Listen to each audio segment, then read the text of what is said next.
Think different, live different. V180. V180. Hey, Mel here for another V180 podcast, and today we are chatting with Australian band from Melbourne, Tekoa. Now, these guys got the opportunity to tour with Lauren Daigle on her Kaleidoscope tour, November 2025. And guys, I'm sure that was such an awesome experience, and I can't wait to hear how the tour all went from your perspective. But first, welcome to the podcast. How are you guys doing? Yeah, really. Yeah, cool. Yeah, great. We've got a song coming out on Friday, so we're with the label. So we're like in the crux of trying to figure out our socials now. Now, yeah. Yeah. So, and me and Sam are so not like social media savvy at the moment because our lives are very full. We've got some things that we're loaded in, but we just don't know. So we're gonna have a chat with the label just to figure out. But it's fun. Awesome. Very fun. Oh, I can't wait to hear about your new single. I want to know about the tour firstly, though, because it just looks so cool. How was it from your perspective? How was that whole experience? It was like pretty crazy because it feels like we were kind of thrust into something much bigger than where almost we were at that point as well. Because it's like we've done a few live performances and stuff, but nothing like super like hectically big or anything like that. And then it was just like, oh, then Laura Daigle, and it's just like, oh, you're touring through New Zealand and Australia and stuff like that with crowds of like 3,000 to 5,000, if I'm correct. Wow. So it was crazy to be thrust into that, but it was really fun as well. And like there's so much stuff that we learned about touring and all that kind of stuff. But it was great to also just like meet people who are like actually listening to the music and like enjoying it and being like putting a face to it, I guess, as well, and hearing stories behind it as well. So yeah, it was awesome. Yeah, it was really cool to have people come up to us and be like, "Oh my gosh, I know that song that you sang, but I have no idea who you guys are." It was great to meet you guys. It was really cool. Wow. Yeah. So did you get a pretty good response on stage? Like, did the crowd get into it? Yeah, they were actually, surprisingly, which is because like a lot of them wouldn't have even known us. But yeah, no, like some of our more singable songs, people were already like getting into it and like singing along with it as well. Like I think it was like Though I Walk was one that you could see people were like getting into and stuff. So yeah, we had friends in the crowd and in every crowd that we toured, so like every location. And so a lot of them were like, you know, people were talking behind them saying, I have no idea who these guys are, but they're pretty cool, eh? So that was cool. Yeah. We planted them all, really. Yeah. Just get paid actors everywhere. Like, these guys are awesome. We lost a lot of money on that tour with those actors. No. Oh, so cool. What an amazing opportunity, hey? Yeah, it was awesome. Yeah. And Lauren and her team as well were like amazing. It was really cool. Like they were the nicest people and really accommodating of us and like wanting to bring us in on stuff as well. So it was cool. Oh, I was going to ask that. What's she like in real life? Is she the same as she is on stage, or is it like? Did you actually get to hang out? Yeah, she's like the nicest person around. She's bubbly. She's fun. She's like she'll take the time to like go to the side with you and be like have a conversation and stuff like that. And yeah, just real free spirit. It's cool. Yeah, her whole team. She just like loves her team. So it was really cool. We had a chat in detail about music and life, and she had us come on a boat with her. Oh, she fun. like hired a boat in Sydney, so we went on the harbour. Nice. And she took us aside, and we just had a huge chat about the industry and family, and it was really cool to hear her values and stuff. Very deep Southern Louisiana. Yeah, she's cool. And you guys mentioned, of course, since that tour, you've signed with another land, a US recording contract. Can you tell us, like, how did that all come about? Yeah, so basically we have a manager now. Our manager's Cam.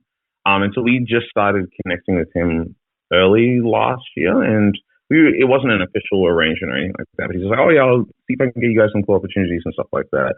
And so then the Lauren Daigle thing came up, and he's just like, oh yeah, you guys should like put in your name for it and just sign this form, and we'll see what happens. And so then we did that, and then I think several months later, like it would have been like, I don't know, July, August or something, or maybe September, we got a response from him being like, oh, you got the Lauren Daigle thing, and we were like, completely forgotten about it. Like we didn't even remember that we even applied. And we were like, oh crap, yeah, that is this year, right? Wow. So, yeah, that's how that came about. So yeah, it was a bit of a shock to us. We had a few label meetings, and Cameron is really tight with some of the Anotherland crew, and so he goes, guys, we had a few label meetings that we weren't really excited about, but really great labels. But then he said, let's have a chat with Anotherland, and the whole team came on the chat, and they were just really encouraging and really awesome, which is really, it's great because the music we've done in these next releases are very eclectic and not cookie cutter, four chorded, similar singable songs. Yeah, they're very weird. Sam. Yeah. And Anotherland love it. Like, they didn't ask for any changes or anything. They didn't say, you guys need to sound more like Stephen Fishik or whatever it was. Yeah, it was cool. From our perspective, what's it like? Like, what's the difference from being signed to a label and not? Do they have a lot of input in your music, or are they more just once you finish doing an album, you give it to them and they market it? Like, how does that work?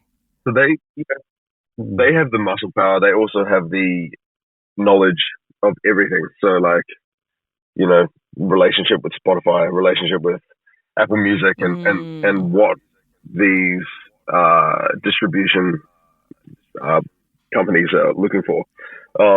These platforms, what they're looking for. And we had no idea. So me and Sam and a friend of ours were distributing it pretty relaxed.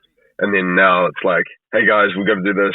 Ideally we'd have some stuff like this, but the music has not changed. So they've just jumped alongside it and encouraged it, which has been really cool.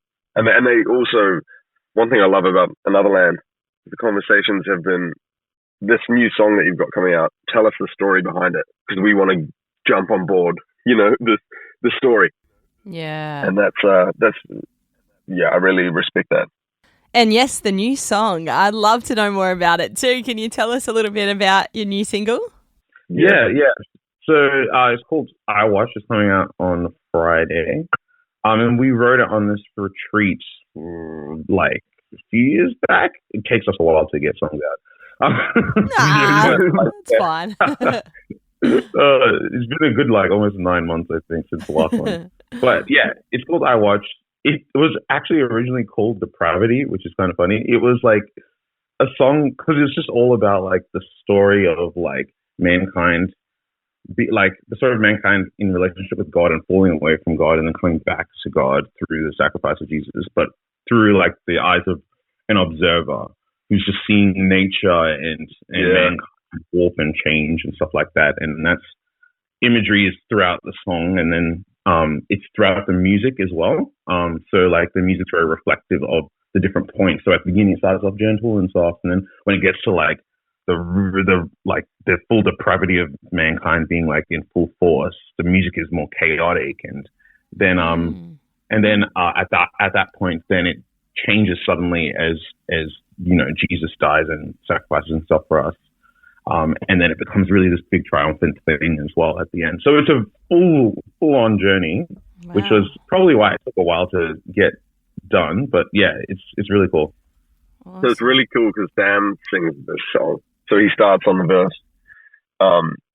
And we wanted it to be like kind of happy chords with nature coming out, and then like still the same chord progression, but it gets slightly more off-putting and dark. And then the chaos comes. And then at the end, there's this like piano break. And so Sam and I and Nathan Staggers, who was a part of the band previously, who was at the songwriting retreat, we were talking about this other section, which talks about when the light comes back and hits the hills. And it was like like a piano break, and then it comes back in after the light comes with this like huge chorus that's very driven by like guitars and drums. And then we thought of a person that we'd love to have on this song, and we sent this person a message, and it's Gable Price from Gable Price and Friends, and he messaged me back, and he said, "Oh my gosh, yes, I'd love to jump on." So we have Sam singing the first verse and second verse, and then we have Gable come in with this like huge bridge at the end, and it's so different. And the production, Sam, do you want to talk about the production? Because it's our friend Kurt Kroner who produced it, and he's done a great job. Yeah, he did an amazing job. Yeah, like there's a lot of elements to it. So like I said at the beginning, it's really gentle and everything, just like guitar and everything like that. But then like he made a sick drum beat as well for the rest of the verses as well. But then the end section is like full like rock guitars and everything like that. It's like very big and bandy and everything like that. But yeah, there's lots of cool little things that you'll hear in it as well. And we also have like a strings player called Nick Dow as well, who does a lot of our stuff. And I was sending him the weirdest references of like just like strings just going like the chaotic section, and he completely just rolled with it. And he was just like, "Yep, sure, bet." And so you hear this like this string like going just getting higher and higher in the really chaotic section. It's just all over the place, but it's like it's fun. Wow, it's cool. Oh, I can't wait to hear it, guys. Sounds amazing. Yeah, we're excited. We're excited to have some new music come out. Yeah. Are you going to do any kind of film clip to go along with it? We have done a film clip. Ooh. So my sister and her husband have a production company here in Melbourne. That's convenient. So, yeah, alongside the team, we pitched an idea and they kind of ran with it. So there's this lyric video that's with this song that's just really cool. Great visuals. So we're excited to like have some cohesion and some visuals with it. Yeah, nice. Oh, can't wait to see it. Very cool. And once that one's out, what's next for you guys? Are you working on anything else in the background that we don't know about? So we actually have, we've got a song being mixed today. Yeah. So the next track. So yeah, but like we've got the ball rolling on these. We got 3 songs with Another Land. Awesome. That we're working on that are going to be, momentarily released one after the other. So it'll be cool. So we don't have to wait 9 years in between. No, hopefully not. Yeah. No, there won't be. So excited, guys, for your journey. I love your music and we cannot wait to hear these new tracks. If you want to keep in touch with Tekoa, what's the best way for people at home to keep in touch? Instagram, probably. Yeah, probably Instagram. Yeah. Just like at Tekoa Music.